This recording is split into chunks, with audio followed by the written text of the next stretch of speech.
Hai semua, perkenalkan kami dari kelompok 12. Anggota kelompok 12 ada Alista, Cila Alexandra, Roykan Muzaki. Apa sih ketenagakerjaan itu? Berbicara tentang ketenagakerjaan tentunya sangat erat kaitannya dengan sumber daya manusia. Karena sumber daya manusia sebagai tenaga kerja menjadi faktor utama yang membuat sistem ketenagakerjaan berjalan baik. Ketenagakerjaan adalah segala hal yang berhubungan dengan tenaga kerja dengan waktu sebelum, selama, dan sesudahnya.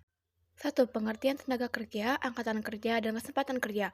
Tenaga kerja menurut UUD nomor 13 tahun 2003, bab 1 pasal 1 ayat 2 adalah setiap orang yang mampu melakukan pekerjaan guna menghasilkan barang atau jasa beli untuk memenuhi kebutuhan sendiri maupun untuk masyarakat.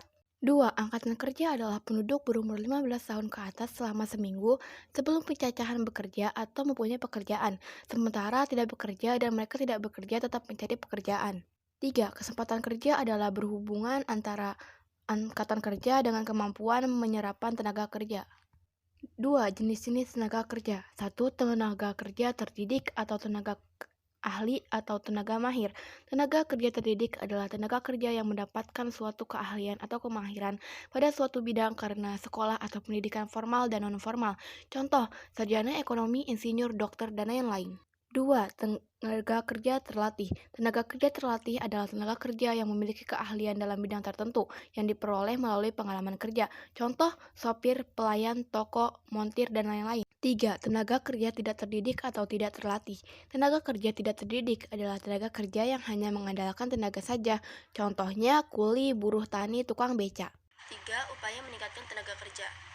Ada dua jalur. Yang pertama ada jalur formal seperti sekolah umum, sekolah kejuaraan.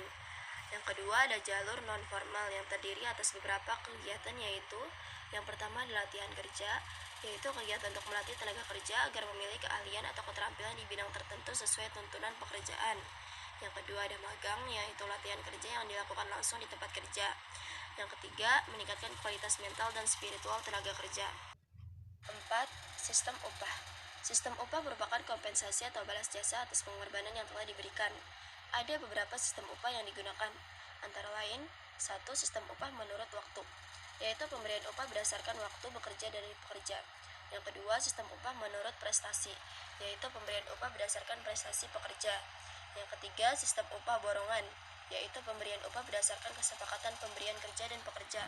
Yang keempat, sistem upah premi, yaitu pemberian upah dengan mengombinasikan sistem upah prestasi yang ditambah dengan premi tertentu.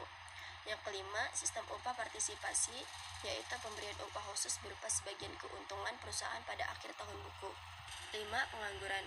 Pengangguran adalah orang yang tidak mendapat pekerjaan yang menghasilkan uang meskipun mampu bekerja. Macam-macam pengangguran berdasarkan lama waktu kerja. 1. Pengangguran terbuka, yakni tenaga kerja yang benar-benar tidak memiliki pekerjaan.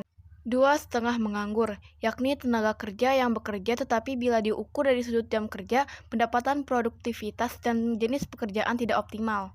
3. Pengangguran terselubung, yakni tenaga kerja yang bekerja tapi tidak sesuai dengan latar belakang pendidikan. Macam-macam pengangguran berdasarkan penyebab terjadinya. 1. Pengangguran struktural, yakni pengangguran yang disebabkan oleh terjadinya perubahan struktur perekonomian. 2. Pengangguran konjungtural, yakni pengangguran yang disebabkan oleh pergerakan naik turunnya kegiatan perekonomian suatu negara. 6. Penyebab pengangguran. Yang pertama ada rendahnya kualitas tenaga kerja. 2. Jumlah angkatan kerja yang tidak sebanding dengan kesempatan kerja. 3. Persebaran tenaga kerja yang tidak merata.